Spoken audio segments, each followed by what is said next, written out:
Sarai's maidservant. Dear friends, today we will go and see the house of Abram once again.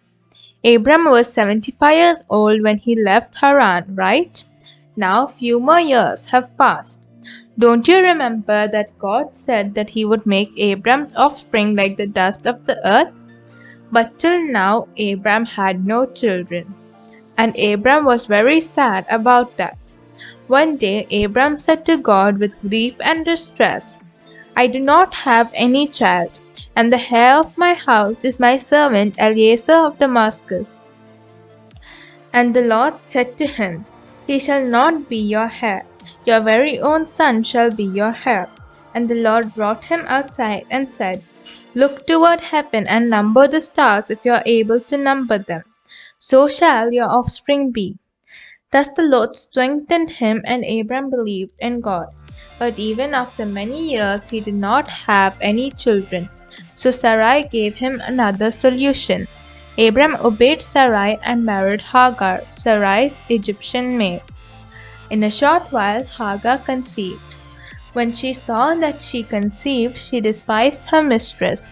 Sarai could not tolerate that. So she went to Abram with a complaint.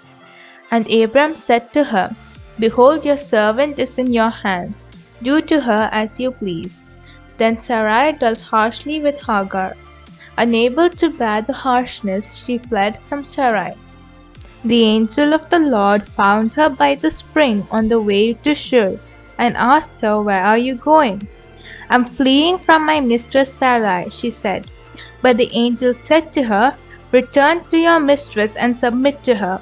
Behold, you shall bear a son, and you shall call his name Ishmael, because the Lord has listened to your affliction.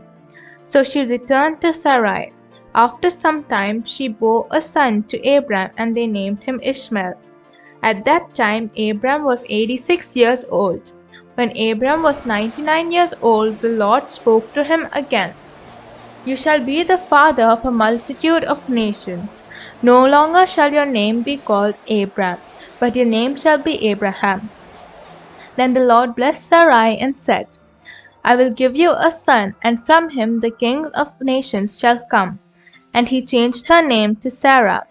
Then Abram fell on his face and laughed, and said to himself, Shall a child be born to a man who is 100 years old?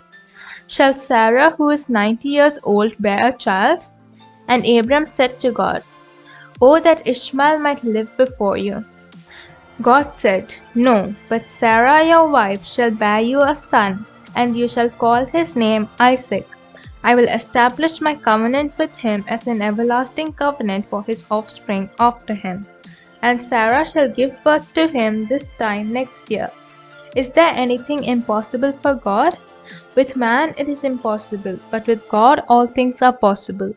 After a few days, as Abraham sat at the door of his tent in the heat of the day, he lifted his eyes and looked, and behold, 3 men were standing in front of him.